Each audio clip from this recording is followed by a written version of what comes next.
What's up, everybody? I'm John Middlecoff. You know what I need you to do.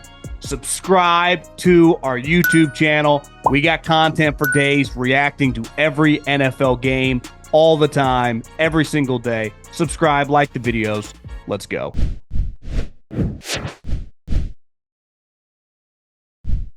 Yeah, totally. I mean, we'll find out. We can talk about the Bears, like with Ben Johnson going there, is their arrow pointing up, and with the Lions, is their arrow pointing down. But I was thinking about this. I saw, what was it, second preseason game where Rome had a bad drop, and I was like, Yeah, I liked Rome a lot, but is there a chance like he was actually overrated and it was like Penix? maybe. It's like the reverse of Mike Evans and Johnny Manziel, where Mike Evans kind of made Johnny. Did Penix kind of make Rome? Because I'm watching Rome like, God, I thought this guy was really good, and I don't know. I'm rooting for him. I'm a fan, but he makes me a little nervous. He makes me a little nervous too, and I've been largely below consensus compared to a lot of other people in the fantasy space on the Bears offense. Like, I get the Ben Johnson steam, I understand it, but I have my own standalone concerns about Caleb Williams. We haven't seen him support even one high-end weapon. I understand the problems of that offense and all the stuff about Shane Waldron and stuff. Like, I still don't think enough people lay things at Caleb Williams' feet last year for how rough his rookie season went. And they're just expecting Ben Johnson to come in here. And I'm like, I think Caleb can have a solid season if he can just run the freaking offense. And if he does that, he can have a solid season. But if he does, he might not live up to the hype where people walk away from this year and say, well, Caleb took a step forward, but it still didn't meet my expectations. And I'm with you on Rome. Like, I can't point to an analytical reason to really believe in Rome Odunze. And I loved him as a prospect. But again, like, once you hit the NFL, maybe our preconceptions or how we viewed as a prospect needs to change a little bit whenever these guys are running against NFL competition. I agree. And if Rome, I mean, he was drafted, what, ninth or 10th? Ninth, Yeah, I think. high in the first round. I mean, the expectations when you're drafted in the first round alone, like, it's like, I say this about Ricky Pearsall, like, he was a first round pick. I know it was the end of the first round, or Xavier Worthy. That's a big pick for these teams that were just in the Super Bowl. That's their first asset in the draft. When you are a top 10, 12 pick at wide receiver, the expectation is for you to be a Pro Bowl level guy. And, we might look back. It's like Marvin's got some issues. Rome's got some issue. Malik Neighbor's in a different universe than those guys, which, it was kind of, I mean, some people were saying that. And I think a lot of people pushed back. But the Lions, there's no disputing Ben is really freaking good. And like you said, the Caleb, he's got a little Russell, Deshaun Watson to his game. And that's not how Ben Johnson became a star with Jared Goff, who can't move more than me or you. So it's like, that's why you look at the Lions, you're like, are they just so good, even with Johnny Morton, who's kind of got a weird career trajectory? Like, all these coaches in the league, Gruden, Sean Payton, Dan Campbell, they love the guy. It's like, well, in this day and age, it's pretty hard not to become a pretty sweet offensive coordinator and get these jobs all the time. It's like he's never getting these jobs. So I get Dan Campbell has known him for a while and makes him the offensive coordinator, but I don't know. I mean, it's just, there is something to be said about some people are just better play callers, regardless of the players, right? You just have an innate feel. If you're Kevin O'Connell, Kyle McVay, Sean Payton, Andy Reid, we see a lot of these guys are like, I don't know. It's not even as much about the players. He has no feel for the game. And that's what I always get worried about whenever you make a big coordinator change. You don't have a guy that, we've seen it with the Eagles, right? I mean, when it's good, it's good. When it's bad, it's bad. Yep. Yeah, I don't disagree about Morton at all. I mean, I think it was. I just don't even know. I don't even know where I come down. I don't really even have a strong take. I think it was more of a familiarity, because if you trace all like Morton and Campbell's winding road through the NFL, both of them come from that Sean Payton tree. Both of them were on the same staff in New Orleans. And I think part of it was that. So the familiarity, there's a relationship there.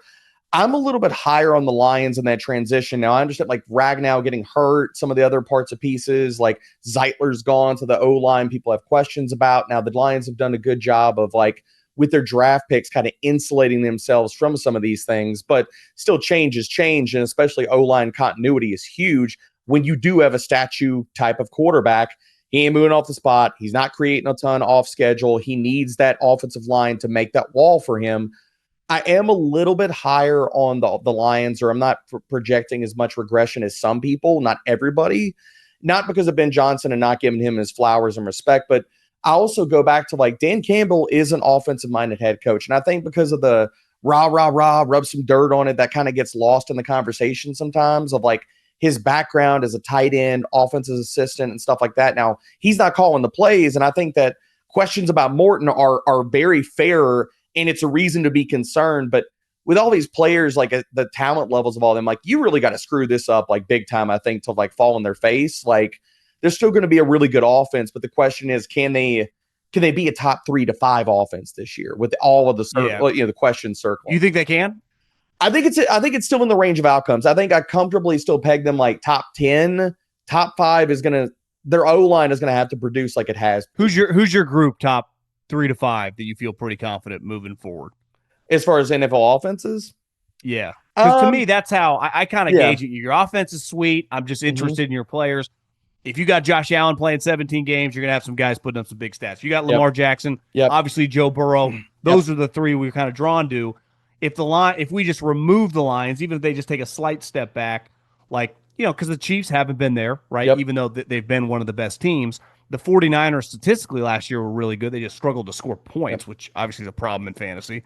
But I mean, the Philly's still in there. Is a pretty big question mark. Yep, Philly's still in that conversation for top 5. Definitely, depending on what we get out of. The Lions are definitely in the fringe. You talked about the Vikings. We got questions about JJ. Can he be who I hope he could be, and everybody else? The rivalries, the marching bands, the upsets. Saturdays just got way more fun. College football is back, baby.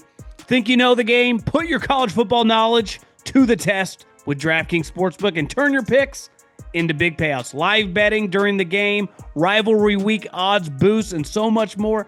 DraftKings Sportsbook has you covered. Here's the thing. There is no bigger game than Saturday morning. Texas, Ohio State. I understand Arch has never started a big game. Played a couple last year, but never anything like this. Ohio State lost a ton of guys to the draft. I think this Texas team, if Arch lives up to the hype, poised to win an Natty, I'm taking Texas. I know it's at the shoe. I know it's a tough environment. I just think, as Earl Woods used to tell Tiger Woods, let the legend grow. That's what I would tell Arch Manning. Go win this game, cover that spread, money line, let the legend grow. And here's something special for first-timers, new customers. Bet just $5 and get 300 in bonus bets instantly. Download the DraftKings Sportsbook app. Use the code John. That's code John for new customers to get 300 in bonus bets instantly when you bet just $5. In partnership with DraftKings Sportsbook, the crown is yours. Man, I keep going back, and we'll circle back to the Falcons. I think this is the monster Drake London season incoming. I think everything's lining up for him. He's like really hit his stride last year with Robinson throwing him inside, giving him more easy design looks, a little more slot work, him stepping forward as the clear guy out of this Arthur Smith nonsense over the last few years. And if Penix can be the guy that we think he can be collectively, the other thing that I think gives Drake London, it's not only the volume, it's not only the fact that he's going to be a centerpiece of the offense, we're going to get downfield usage. And we haven't seen that over the last few years because of the quarterback play last year being limiting, and in previous years, we're going to get some Drake like back shoulder bombs down the field from Michael Penix. And I'm excited, man. I'm excited. I think he's going to step into some rarefied air. He might lead the NFL in targets this year.